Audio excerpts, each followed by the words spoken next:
नमस्कार दोस्तों, स्वागत है आपका एक और महत्वपूर्ण वीडियो में। आज हम बात करने वाले हैं 17 अगस्त 2026 की उत्तर प्रदेश की वृद्धावस्था पेंशन, विधवा पेंशन और दिव्यांग पेंशन से जुड़ी ताजा जानकारी के बारे में। क्योंकि बहुत सारे लाभार्थी लगातार यह जानना चाहते हैं कि आखिर अगली किस्त कब तक उनके बैंक खाते में आएगी, कितनी राशि मिलेगी, किन लोगों को भुगतान मिलेगा और अगर पैसा खाते में नहीं आया तो क्या करना होगा। सबसे पहले आपको एक जरूरी बात बता दें कि सोशल मीडिया और यूट्यूब पर पेंशन को लेकर कई तरह की खबरें चल रही हैं, जिनमें कहीं 3,000 रुपए, कहीं 4,500 रुपए और कहीं इससे भी ज्यादा राशि आने की बात कही जा रही है।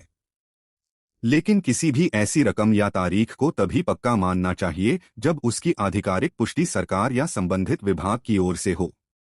उपलब्ध जानकारी के अनुसार उत्तर प्रदेश की सामाजिक सुरक्षा पेंशन योजनाओं में पात्र लाभार्थियों को वृद्धावस्था, विधवा और दिव्यांग पेंशन का लाभ दिया जाता है और भुगतान डीबीटी के माध्यम से बैंक खाते में भेजा जाता है। अभी 17 अगस्त को ऐसी कोई विश्वसनीय सरकारी सूचना सामने नहीं आई है, जिससे यह कहा जा सके कि आज ही सभी लाभार्थियों के खातों में नई किस्त भेज दी गई है। इसलिए अगर आपके मोबाइल पर या किसी वीडियो में यह दावा दिखाई दे कि 17 अगस्त से हर व्यक्ति के खाते में निश्चित रूप से पैसा आना शुरू हो गया है, तो उसे तुरंत सच न माने। अब बात करते हैं वृद्धावस्था पेंशन की। वृद्धावस्था पेंशन उन पात्र बुजुर्गों के लिए है जो सरकार द्वारा निर्धारित शर्तों को पूरा करते हैं। अगर आपका आवेदन स्वीकृत है, आपका बैंक खाता सही है, आधार से संबंधित जरूरी प्रक्रिया पूरी है और आपका सत्यापन भी पूरा है, तो भुगतान की प्रक्रिया में आपका नाम शामिल हो सकता है। इसी तरह विधवा या निराश्रित महिला पेंशन के लाभार्थियों के लिए भी सबसे जरूरी है कि उनका आवेदन और सत्यापन सही स्थिति में हो। कई बार लाभार्थी यह सोच लेते हैं कि केवल आवेदन कर देने से पैसा निश्चित रूप से खाते में आ जाएगा, लेकिन वास्तव में आवेदन के बाद सत्यापन, पात्रता और बैंक से जुड़ी जानकारी भी महत्वपूर्ण होती है। दिव्यांग पेंशन के लाभार्थियों को भी अपने आवेदन और जरूरी दस्तावेजों की स्थिति पर ध्यान देना चाहिए। अगर आपका मोबाइल नंबर बैंक खाते से जुड़ा हुआ है तो बैंक से आने वाले एसएमएस को भी ध्यान से देखें। आप बैंक शाखा, एटीएम या ग्राहक सेवा केंद्र के माध्यम से भी बैलेंस की जानकारी ले सकते हैं। इसके साथ ही उत्तर प्रदेश के पेंशन पोर्टल पर अपने आवेदन और पेंशन की स्थिति को जांचना भी जरूरी है। दोस्तों, अगर आपका नाम पेंशन सूची में है और आवेदन स्वीकृत दिखाई दे रहा है, लेकिन पैसा अभी तक खाते में नहीं आया, तो घबराने की जरूरत नहीं है। पहले भुगतान की स्थिति जांचें और फिर जरूरत पड़ने पर संबंधित विभाग या कार्यालय से संपर्क करें। दूसरी तरफ अगर आवेदन में कोई कमी दिखाई दे रही है, सत्यापन लंबित है या बैंक से जुड़ी समस्या दिखाई दे रही है, तो उसे समय रहते ठीक कराना ज्यादा जरूरी है। अब बात करते हैं उन वायरल खबरों की जिनमें पेंशन राशि बढ़ाकर 2,500 रुपए, 3,000 रुपए, 4,500 रुपए या 7,500 रुपए तक होने की बातें कही जा रही हैं। ऐसी खबरों को लेकर आपको विशेष सावधानी रखनी चाहिए। केवल यूट्यूब वीडियो का टाइटल, फेसबुक पोस्ट या व्हाट्सएप मैसेज देखकर यह मान लेना सही नहीं है कि सरकार ने पेंशन बढ़ा दी है। सरकार की ओर से आधिकारिक आदेश या संबंधित विभाग की स्पष्ट सूचना आने के बाद ही राशि बढ़ने की खबर को पक्की खबर माना जाना चाहिए। इसलिए आज 17 अगस्त की स्थिति में हमारा सुझाव यही है कि लाभार्थी किसी भी अफवाह के आधार पर बैंक या साइबर कैफे में अनावश्यक पैसे खर्च न करें और किसी अनजान व्यक्ति को OTP, ATM pin, bank passbook की संवेदनशील जानकारी या आधार से जुड़ी गोपनीय जानकारी न दें। पेंशन का पैसा डीबीटी के माध्यम से आपके बैंक खाते में आता है, इसलिए किसी व्यक्ति को पैसा देकर पेंशन जारी कराने की बात पर भरोसा न करें।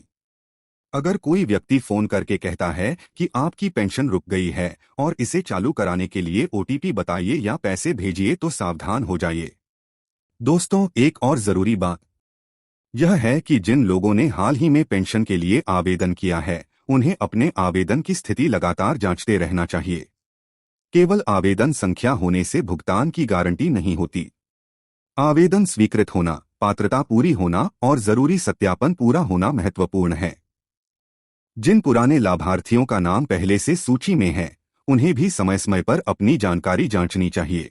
इसलिए वीडियो को अंत तक जरूर देखिए, क्योंकि बीच में हम आपको यह भी बताएंगे कि अगर आपका पैसा अभी तक खाते में नहीं आया है तो किन चीजों की जांच सबसे पहले करनी चाहिए। दोस्तों, सबसे पहले यह समझना जरूरी है कि पेंशन का भुगतान सभी लाभार्थियों के खाते में एक ही समय पर दिखाई दे, यह जरूरी नहीं है।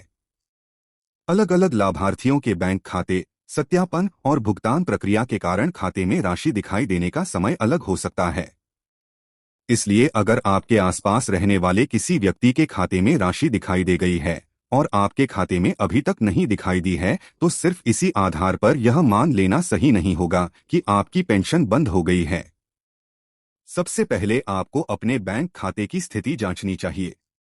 मोबाइल बैंकिंग, बैंक पासबुक या बैंक की उपलब्ध सुविधा के माध्यम से यह देख सकते हैं कि खाते में कोई नया ट्रांजैक्शन आया है या नहीं।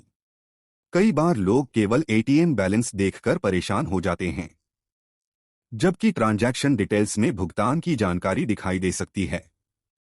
इसलिए खाते की पूरी जानकारी देखना जरूरी है। अब दोस्तों, यहाँ एक और महत्वपूर्ण बात आती है और वह है बैंक खाते और आधार से जुड़ी जानकारी। अगर आपके पेंशन खाते से संबंधित बैंक विवरण में कोई समस्या है, आधार से जुड़ी जानकारी में दिक्कत है या भुगतान प्राप्त करने में किसी तरह की तकनीकी समस्या है, तो पेंशन का पैसा समय पर दिखाई देने में परेशानी हो सकती है। इसलिए लाभार्थियों को अपने बैंक खाते की जानकारी सही रखनी चाहिए और अगर लंबे समय से भुगतान नहीं मिला है तो संबंधित विभाग या बैंक से जानकारी जरूर लेनी चाहिए। अब बात करते हैं उन लोगों की जो पहली बार पेंशन के लिए आवेदन कर रहे हैं। केवल आवेदन कर देने से तुरंत पैसा मिलना जरूरी नहीं है। आवेदन के बाद संबंधित प्रक्रिया, पात्रता की जांच और सत्यापन जैसी प्रक्रियाएं पूरी हो सकती है। इसलिए नए आवेदकों को अपने आवेदन की स्थिति भी समय समय पर जांचते रहना चाहिए। अगर आवेदन में कोई कमी दिखाई देती है तो उसे ठीक कराना जरूरी है। दोस्तों, पेंशन लाभार्थियों के लिए सबसे बड़ी समस्या उस समय होती है जब सोशल मीडिया पर कोई ऐसी खबर वायरल हो जाती है जिसमें एक निश्चित तारीख, निश्चित रकम या सभी लाभार्थियों के खाते में एक साथ पैसा आने का दावा किया जाता है। अगर आप भी चैनल पर नए हैं तो चैनल को सब्सक्राइब जरूर करें। जय हिंद, जय भारत।